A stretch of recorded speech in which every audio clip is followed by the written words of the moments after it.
Yeah, I mean, he used different music in his intro, but my music's better. So deal with it. Since the days of the Atari 2600, consoles have been said to be the way gaming is meant to be. People also used to say the world was flat and the best way to soothe a crying baby was morphine. And only one of those things isn't true. Consoles are generally meant for gaming and nothing else. And since they're specifically designed for it, that means they do gaming better than anything else. Resolution, frame rates, graphics, you name it. They are said to be easier to use and more user-friendly. If by user-friendly you mean making the user friendly with the cashier at GameStop because your third Xbox broke, then yeah. In another video I made, I talk about 10 reasons why PCs are better than consoles. And by a staggering coincidence, there are also exactly 10 reasons why the other applies as well. Ha! Checkmate, atheists! And today, I will be looking at it from the other side when we look at my 10 reasons why consoles are better than PCs. Now, as much as I want to say PC is the only way I will play video games, I always find my way back to my PS4 or playing Super Smash Bros. With friends, and I'm sure a lot of you choose to play your PS4 or your Xbox One or even your Wii U all the time. Wait, what's a Wii U? Godzilla got pissed and began to attack, but he didn't expect to get blocked by Shaq, and as Shaq was opening up a big can of Shaq Fu, Aaron... Oh, that's a Wii... Oh yeah, that's right. Wii U's exist. I forgot. This brings me to number 10, the user experience. Now on PC, you can play a lot of games, right? Right. But no, don't get me started on butts. The way you get to those games can be either convoluted or just really not meant for the best user experience. It's just meant to work. You know, a lot of people might say that just having something work is the most user-friendly experience. I mean, I can't remember ever complaining about a product and saying, it's just meant to work. Damn it, Play School. There is something about getting a console, putting in a disc, and having the controllers always work right when you plug them in. I think this may be my personal favorite argument. Oh, there's just something about it. There's just something about it. And on PC, I use PS4 controllers. On PC, I use PS4 controllers, and it can get pretty finicky to get them to work sometimes. And the UI is much simpler to navigate on a PS4 in general. You say easier, I say incredibly restrictive. Let's look at the PlayStation dashboard that you showed us, and let's talk about the user experience. Because right now, I can only experience 6 games. Right? There's only 6 games here. I have to go looking for other ones if I want to play them. Alright? They're not there. I don't have the option to put them all right there. Also, user experience, pretty sure I'm also looking at 2 big-ass Facebook and Twitter advertisements. User experience. The user gets to experience advertisements on his dashboard. And if you bought PlayStation Network, if you're buying, and the same thing on Xbox Live, if you're paying for a premium service, because console players have to pay for then you're still going to be looking at ads.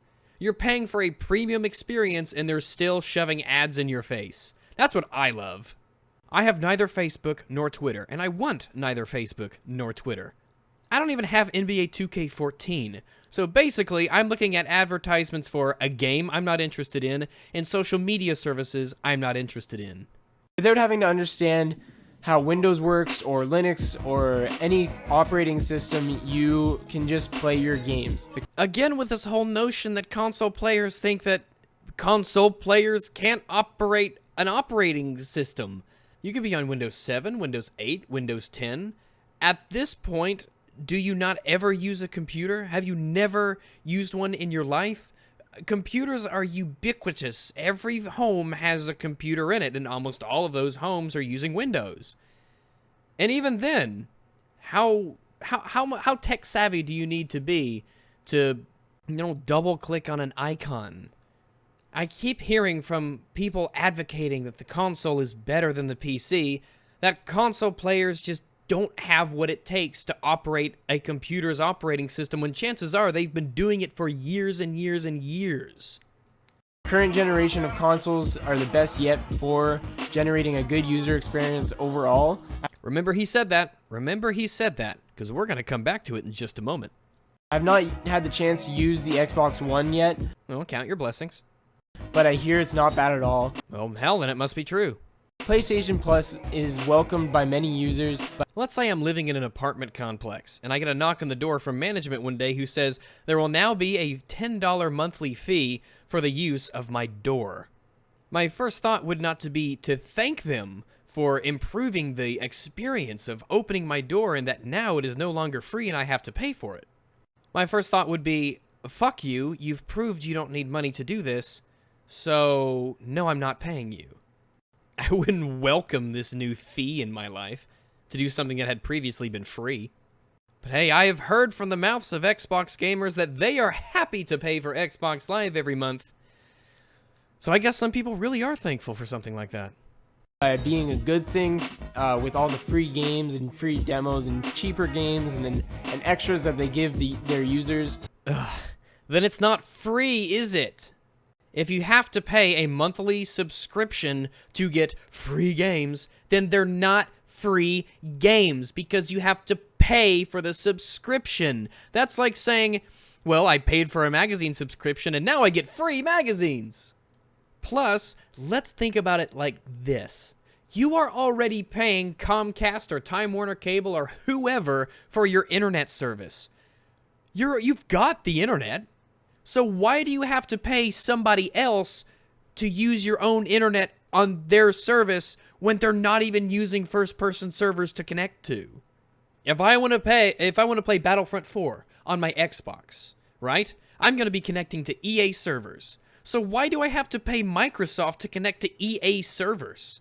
I paid EA for the game, I paid Microsoft for the Xbox, I paid Comcast for my internet. Why do I have to double dip for Microsoft to use somebody else's stuff? It's not actually a bad thing that you have to pay for online when you get all of these extras. They're not extras. You're paying for them. When I buy a car, I'm not paying for 4 wheels and the rest of the functioning car is just a cool extra. Ooh boy, what a great deal. This right here is a perfect observation that you could make that PR, marketing, buzzwords, they work. Smarter people may be annoyed at all of these terms they sling out, extras, free, cool, wow. But it works because people are taking things that they are paying for and they're actually legitimately considering the things that they are paying for every month as free extras. You see? People, they think you get free games every month. That's what people think. You get free games every month. They don't associate the free games or the games that you get on the service with the fact that you have to pay for the service. Because it's cloaked in the mysterious buzzword of, ooh, it's free, it's extra. Number 9, less bugs overall. Since I've been playing on console for many years, I have found that games that are released on console tend to work on release day. Sure, sometimes there's a day one update, but they still work as like within the day you get them. Okay, stop. Hammer time. Remember when he said, Current generation of consoles are the best yet for generating a good user experience overall. Because maybe I'm forgetting something, but I don't recall, after putting Resident Evil 4 into my GameCube, having to wait 39 hours until I could play it. You just said games made for console tend to work the same day they release. I'm no astrophysicist, but I'm fairly certain that 39 hours is going to be a bit more than a day. And the download speed of your actual PlayStation 4, that's going to be slower than the internet you're really paying for. Because, you know, consoles. Do you have to download things on PC? Absolutely. But your PC is not going to be stifled by itself, basically. Like a PlayStation 4 will be and an Xbox One will be. The consoles will not download at your real internet speed. I wonder if that affects ping in games. But let's go to the other thing he said. Number 9, less bugs overall. Since I've been playing on console for many years, I have found that games that are released on console tend to work on release day. I will say this about the bug argument on consoles versus PC. I will say that from my personal experiences, because this varies from person to person, system to system, console to console, game to game. I will say this. I have experienced less, I guess, bugs, but this is going from memory. I think I probably experienced less actual bugs on the console. However, I had basically no way of fixing them like I do on a PC by modifying a line in an INI file, or by going to a forum and looking up doing this or doing that, or restarting this or something like that. Most bugs can be fixed by the user quickly and easily. And even though I probably experienced more bugs on the PC, they were very, very minor. They were not even annoyances, just something I would notice every once in a while.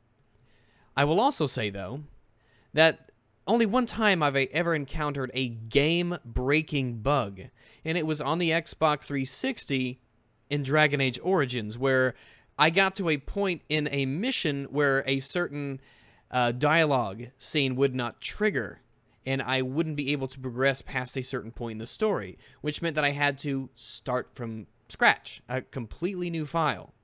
So, you may take that anecdote for what you will. Old consoles that use cartridges and even disc-based ones will always still work when you just insert the disc or put in the cartridge. So say internet goes out for a day, you can still access all those games, provided you have the system that it takes to use those games. Because remember, consoles are notoriously not backwards compatible with previous versions of itself. A PC is, with few exceptions, universally compatible with all previous PC games that have come out, and will also play handheld games and console games through the use of emulators. That's why I can play Pokemon Emerald and Star Fox 64 on my MacBook. In my time playing on PC, I have had to install games and reinstall games and uninstall games, and I have to find the settings config file far too many times to make a game work properly, or I have a black screen problem or something like that. You are either being hyperbolic, you have a terrible computer system that has a problem with it, or you are generally incompetent. I rarely ever mess with the INI files of my games, or with the settings therein. I will say that the vast majority of those times were completely optional. So in Killing Floor, if I want to add more bodies that stick around, I can do that. If I want to change the FOV in Fallout 4, I can do that. The fact that you can modify these, a lot of people seem to think this is a problem. Like, oh, you have to do this, you have to do that. No, they are there, and they are able to be used and changed for the purpose of being used and changed. This is a feature of PC gaming. It is not a curse. As for installing and reinstalling and uninstalling games, well, if you're using a library of games, for instance on Steam, then you can simply take a look at the list of games that you have, and if you want to uninstall something, you can simply go to Properties, and then go to Local Files, and delete local game content. Oh, that was tough. And what if you want to install something? Well, then you just click the blue button that says install. This isn't difficult. Oh no, but what about Origin? Well, then just go to My Games and then go to a game and then press the download button. Again, this isn't difficult. It's just, I don't know how, But what if my game isn't even on Steam or Origin? Then, oh no, go to Programs and Features and then click something and you can uninstall it from there. Oh no, that was tough. I mean, I don't understand how this is difficult. I really don't. I don't see where this idea comes from. I swear to God, computers are the most complicated things to people who have never used them, I guess. If there is anyone this day and age who plays video games who does not regularly operate a computer. Where your configurations in the file are, not to mention finding the right settings for your setup. All right, the alternative is to have one company tell you, you will run this at this resolution, at these graphic settings, and this frame rate, and you have to accept that. That's a better alternative than being able to choose for yourself? Ugh.